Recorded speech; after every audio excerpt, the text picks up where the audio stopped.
Hi everyone, and welcome back to Cooking with Lilia. In this recipe we're making albondigas, which is a Mexican meatball soup. And for those of you that are Hispanic and Mexican, you probably know this kind of like a grandma soup because it seems like grandmas are usually the ones that make this when you're sick instead of chicken soup. So what it is, it's a combination of a beef and pork type of meatball, and it has all sorts of vegetables and with a little hint of spice, whether that be a chipotle or a serrano pepper, whichever one you choose. So don't move because this is going to be one tasty recipe.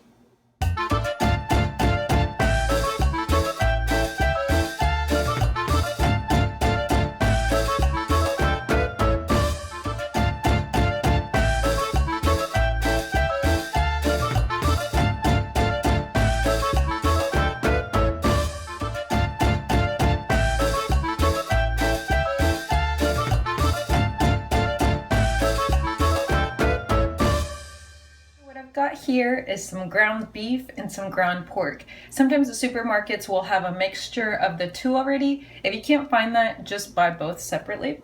Now we're going to season it. So I'm going to add some Himalayan salt. And remember that the seasoning for this soup comes from your meat, so you want to make sure that's well seasoned. Then we're going to add some oregano. I'm going to crush this oregano between my hands.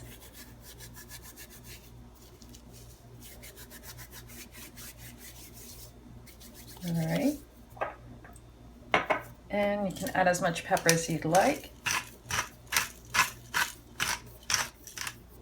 And our egg. The eggs to combine all of the meat, make sure it doesn't break apart. We're going to mix this well before we add in our rice. This meatball has traditionally rice, and then if you want to use breadcrumbs, you can do that, but it wouldn't be the traditional soup. Now I'm going to dice the scallions that are going into my meatball. You can use onion if you don't like scallion. You want to finely chop this.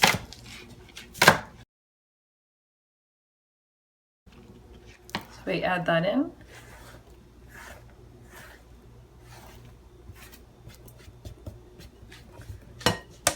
We also add our rice, and I'm using Jasmin rice. You can use brown rice or any kind of long grain rice.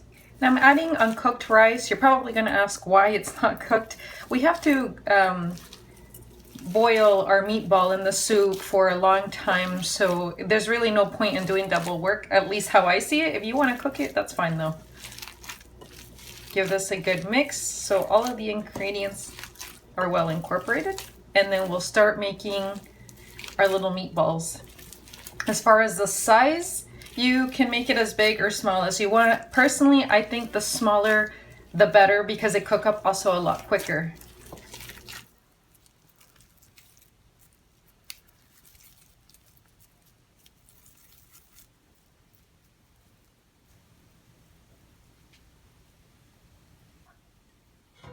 Okay, I've got this water. I have this water boiling for just a bit.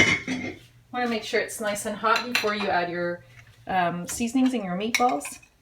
And to this I'm also going to add some chipotle peppers and adobo sauce. I like chipotle peppers for this soup because they're not so spicy, yet it still gives off a lot of flavor. If you add a serrano, that's more so for spice. Giving this a good mix. And slowly we'll add in each meatball.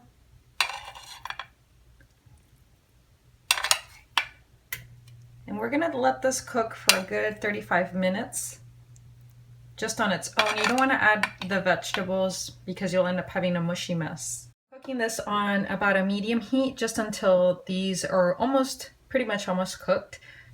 I'm just gonna add the lid to this and let them do its job. So as for my vegetables, I used pretty much what my grandparents used to use. So I've got already some some squash cut up. This is more of like a Spanish type of squash. We add carrots, and then this in Spanish is called chayote. It's really honestly just another type of squash. So if you can find this at a supermarket, And then I've got some cilantro, tomatoes, and celery.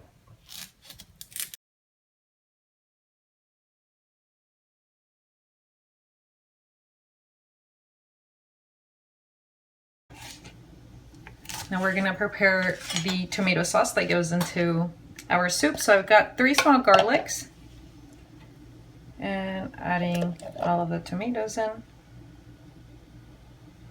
Just add a tiny bit of water to this and blend it up.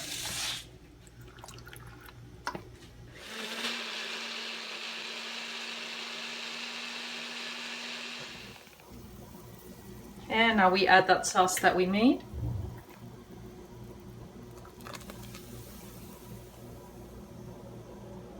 And give it just a slight stir. If you don't like some of this tomato pulp, what you can do is just pass it through a strainer. Because I didn't use homemade broth, I'm going to enhance the flavor with a little bit of chicken bouillon powder. So we're gonna let it sit for a little bit more. So I cooked the meatballs for 35 minutes and I noticed that there was just a little bit undone. So I cooked it for an additional 10 minutes. Now that 45 minutes have gone by, I'm going to add my carrots and that squash that I had told you guys about earlier called chayote, because those tend to be a little bit of a tougher vegetable. Lastly, once these 2 vegetables are almost well done, then we'll add our softer Spanish type of squash along with our celery. And as far as cooking, it kind of depends on you how long you want to cook it. I like my vegetables to still have a little bit of a crunch, so I only cook it for about 5 to 10 minutes. If you like a really soft vegetable, I would say 15 minutes. Now we're going to add in the celery. The celery is a lot softer, so that's why I added in last. And same with this type of squash. I'm gonna give this a good mix, being careful you don't break your meatballs. Now that my soup is done, I turn off the heat and I like to add some sprigs of cilantro. I add this in last because it's a super soft herb. Kind of just let it sit there for a bit and diffuse all of its natural flavors. And that is it. And that is how we make albondiga or meatball soup. I like to pair it up with some homemade fresh tortillas and a little squeeze of lime at the end. If you want to see that tortilla video, I do have one just down below if you want to check it out. Also, if you like this video, please give it a big thumbs up because it helps me out. Let me also know if you like these type of videos, and don't forget to subscribe so you're always in the know of any of our tasty videos.